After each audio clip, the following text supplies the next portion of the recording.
ख मकान देने की सूचना संबंधित एक ज्ञापन का प्रारूप दीजिए। अभ्यर्थी को ज्ञापन में अपना नाम, अनुक्रमांक, पता और नाम आदि लिखना मना है। उत्तर कार्यालय कलेक्टर जिला क छत्तीसगढ़ क्रमांक 101/2022 दिनांक 26 मई 2022 प्रति समस्त कार्यालय प्रमुख जिला क विषय दिनांक 1 से 7 जून 2022 तक कौशल प्रशिक्षण हेतु मकान किराए में लिए जाने बाबत संदर्भ सामान्य प्रशासन विभाग छत्तीसगढ़ शासन नवा रायपुर का परिपत्र क्रमांक 430/40/2022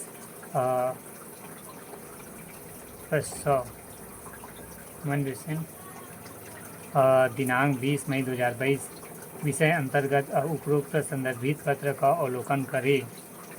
राज्य शासन द्वारा 18 से 35 वर्ष आयु वर्ग के युवाओं को निःशुल्क कौशल प्रशिक्षण प्रदान करने के लिए 1 से 7 जून 2022 तक कार्यशाला का आयोजन किया जाएगा। कार्यशाला आयोजन के लिए 10 कमरों को मकान किराए पर लिया जाना है।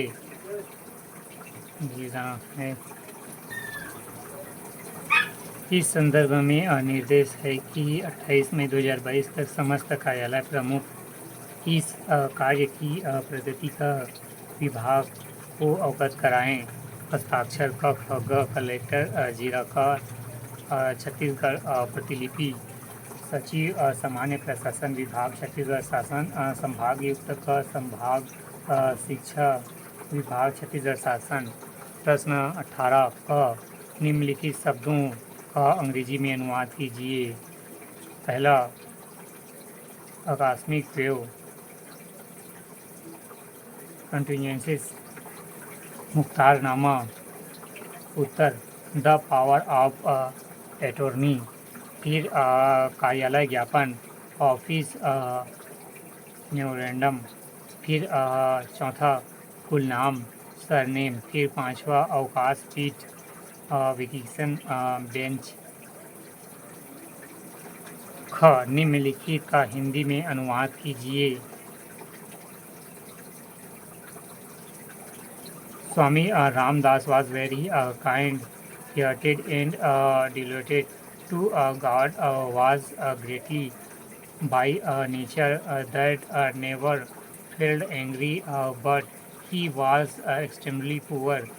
His wife was ill-tempered.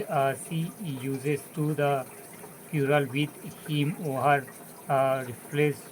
One day there was no flour in the house. They had gone without food for 2 days. And the wife said to go to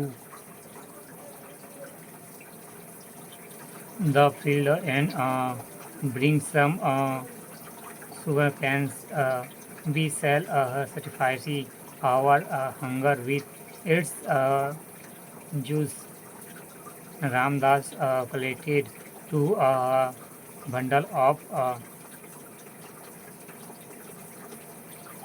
sugar cane was talked back toward his home. On the way, many people began to have the sugar cane, and he gave them the one each. At last, he was left with just even sugar cane. His wife prouded on him and sent each away from off hands. She stuck it so hard on his back that is broke into 2 parts. Ramdas said, smiling,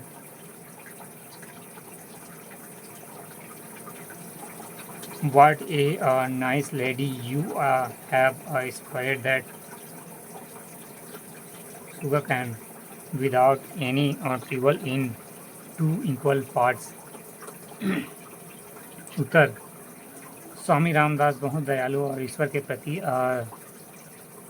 समर्पित थे। वे स्वभाव से इतने विनम्र थे कि उन्हें कभी गुस्सा नहीं आता था, लेकिन वह बेहद गरीब थे। उनकी पत्नी का स्वभाव ठीक नहीं था। वह छोटी-छोटी बातों को लेकर उनसे झगड़ती थी। एक दिन घर में आटा नहीं था। उन्होंने 2 दिन तक बिना भोजन की व्यतीत किया। पति ने कहा, खेत में जाओ, कुछ गन्ना ले आओ, हम इसे रस से अपनी भूख में शांत करेंगे। रामदास गन्ने का एक गट्ठर इकट्ठा किया और अपने घर की ओर चला। रास्ते में कई लोगों ने गन्ने के लिए भीख मांगी और उन्हें एक-एक दिया। अंततः उनके पास सिर्फ एक गन्ना बचा। उसकी पत्नी ने उसे झपट मारा और अपने हाथों से छीन लिया। उसकी पीठ पर इतना जोर से मारा कि वह 2 भागों में टूट गया। रामदास मुस्कुराते हुए कहा, इतनी अच्छी औरत हो तुम, बिना परेशानी के गन्ने को 2 बराबर भागों में तोड़ दिया।